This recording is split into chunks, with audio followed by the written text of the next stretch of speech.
when the United States of America hates your president, when the CIA, when their intelligence organization talks bad about your government, when the United States mainstream media, the United Kingdom mainstream media, all the imperialists, when they try to denigrate your president, or they call him a dictator, or they call him fraudulent, you people have to start celebrating. Especially when they call your president a dictator, you have to start celebrating, because it means that your president is actually working in the interests of the citizens of that country. Eritrea is not for sale. Eritrea is not for sale. Not for Iran, not for Israel, not for the United States, for nobody. If Eritrea is not for sale, then how do you justify providing arms for Hamas? And how do you justify providing arms we don't even have any diplomatic relations with any Palestinian organization. No, but you're allowing Iran to supply arms through Hamas, through you. You also... Where are the evidences? Do we need weapons from Iran? If we want to give it to anyone, we don't need weapons from Iran. We have enough, we have more than we need. We can arm 3-4 governments. We don't need weapons from Iran. We do not have the political will to work on behalf of anyone in this region, never. And if it's not political will, then what is it? Because they are going through you, through Sudan. There is no Iranian presence in this region. But there is Iranian presence. They're helping you off a sub, and they've got a military base there. They're helping you with your oil refinery. I would invite you to go to Assab and see. There is no refinery there. This is a joke. There is no refinery there. Okay. But when you have elements like the president of Kenya that is almost in a bromance with the United States, you understand what is going on. When you look at the president of Ivory Coast, Alassane Ouattara, you already know what we are talking about. You know, I mean, the proof is out there. But how in hell do you wrap your head around? They don't really talk too much about the Malian president. They don't talk about the Nigerian president. But I noticed something, right? They try every type of ways when they talk about, when the mainstream media even talk about Ibrahim Traore, they always try to, you know, stain the image and the reputation. So for me, all this criticism that we Africans are getting from this hegemonistic media, this lying media, this lying government that has backed terrorists for as long as mankind has lived. Let me just explain something. So this land here, there, this is Nicaragua. You see over there in the distance? That is Honduras. This is considered a socialist country. That is considered a capitalist country. This is considered an enemy of the United States. That is considered an ally of the United States.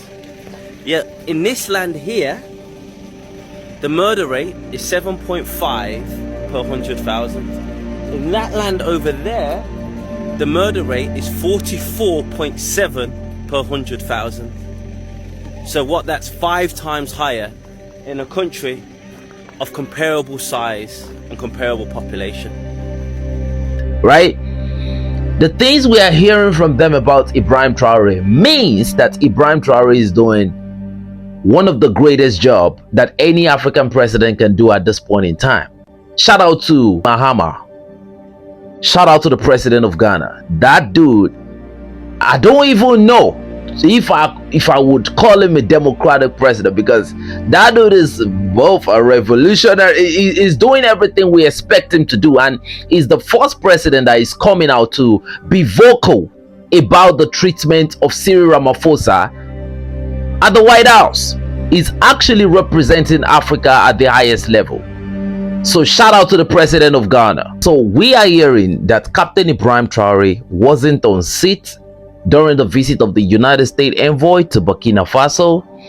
Some people are saying that Captain Ibrahim Traore did not want to receive them, so he delegated some group of diplomats to accept them, right, and listen to what they have to say. Either way round, Captain Ibrahim Traore wasn't present, right?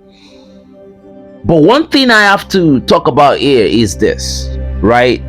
I want to say this: Captain Ibrahim Traore is a very intelligent president, and based on the information we are hearing, they said that Captain Ibrahim Traore said they rather go to the people and apologize to the people for their gross misinformation and trying to damage the reputation of the country than rather come in as diplomats. Now, I don't know, right? This is not really verified. It's just, you know, some random claims by so many people. But when they got to Ouagadougou, I'm telling you, Captain Ibrahim Traore refused to meet with them. Instead, he gave them to some delegates who were talking to them. And this is what Ibrahim Traore has spoken about the United States of America. They should not go to Ouagadougou in a form like they are going for a diplomatic talk. They should go to the public and apologize for misinformation and talking to the masses of something that even was a false allegation. So before Ibrahim Traore took power in 2022, there were no gold reserves in Burkina Faso.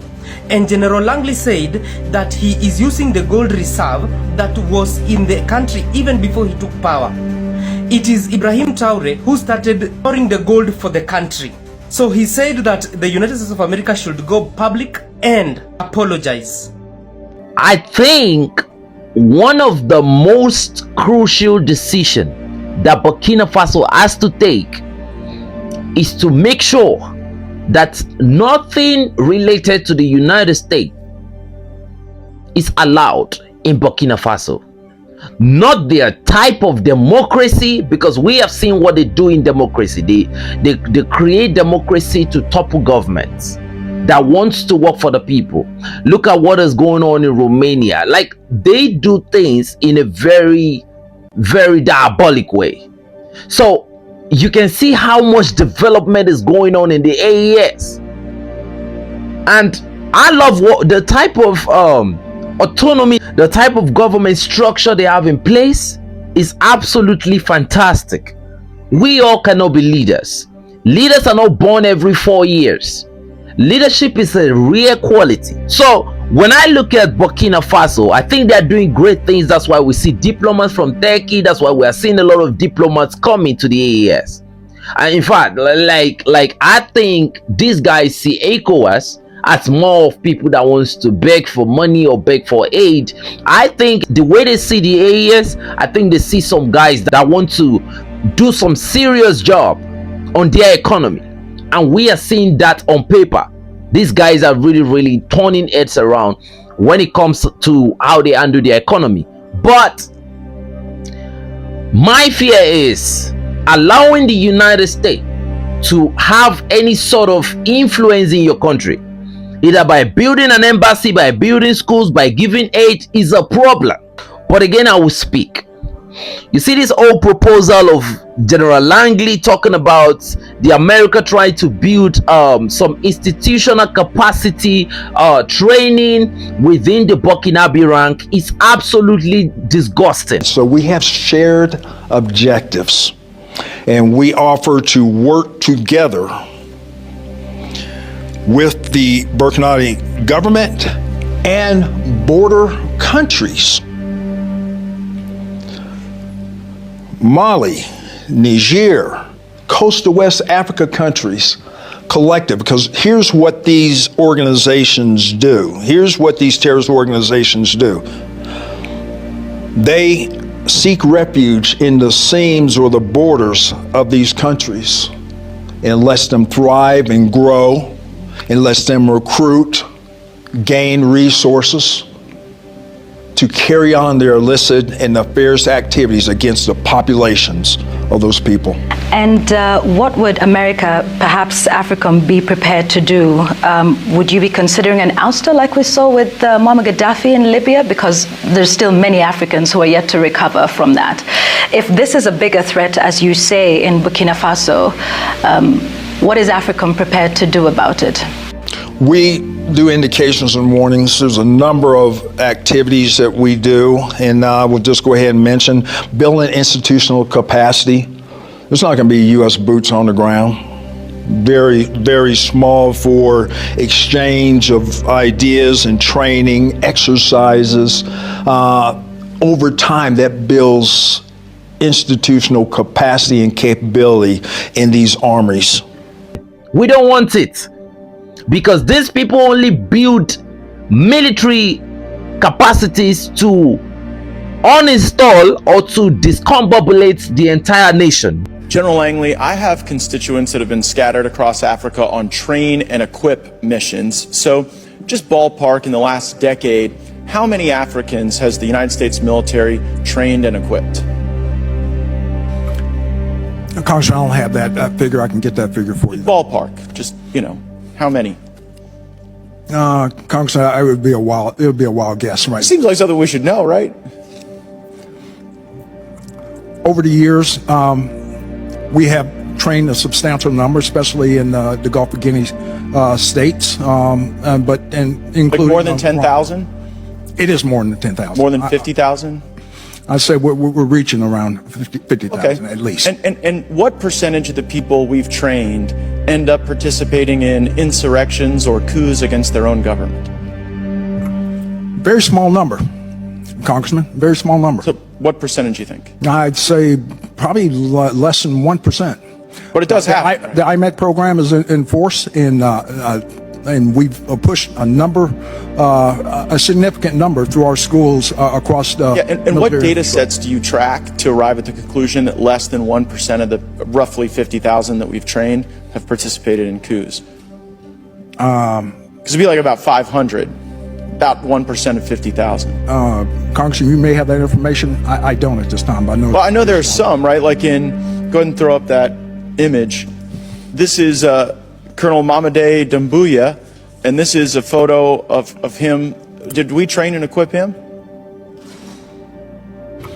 In Guinea?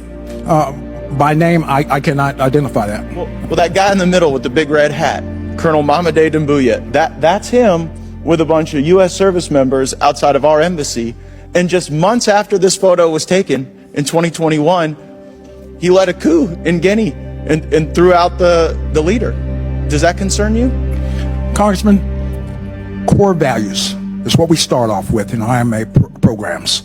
Do we share core values with Colonel Doumbouya? Core values. I will repeat that. Core values. Respect for humanity.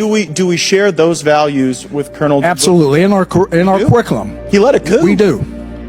Okay, well, that's a very telling answer. In Burkina Faso, did we share core values with the leader that we trained there who led a coup?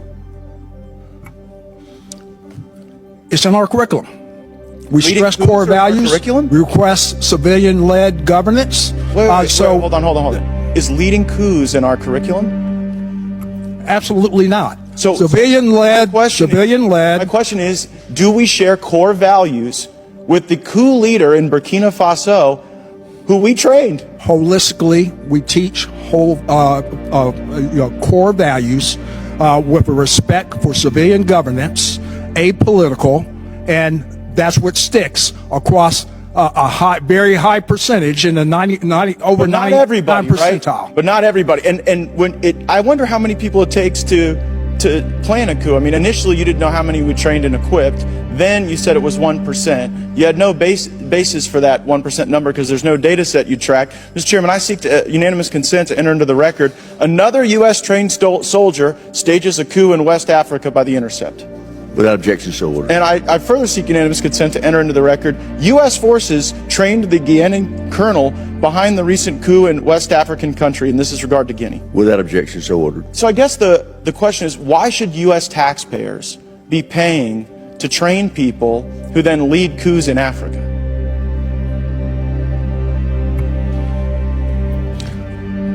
Congressman, our curriculum harvests core values and also to be able to embolden these countries for a representative democracy. But General, that democracy isn't what emerges. The problem is, I know you may have great confidence in what you're teaching, But when two governments have been overthrown, I guess, how many governments have to be overthrown by people we train before you sort of get the message that our core values might not be sticking with everyone? Is it 5 countries? 10? We'll continue with our persistence in assuring but do you think it's that they harbor democratic norms, democratic values. Just a moment ago, you said we shared core values with Colonel Doumbouya. You said that just moments ago in response to my question, and his core value seems to be leading a coup. So I don't think it's stuck. I think we should at least know how many countries we train the coup plotters in.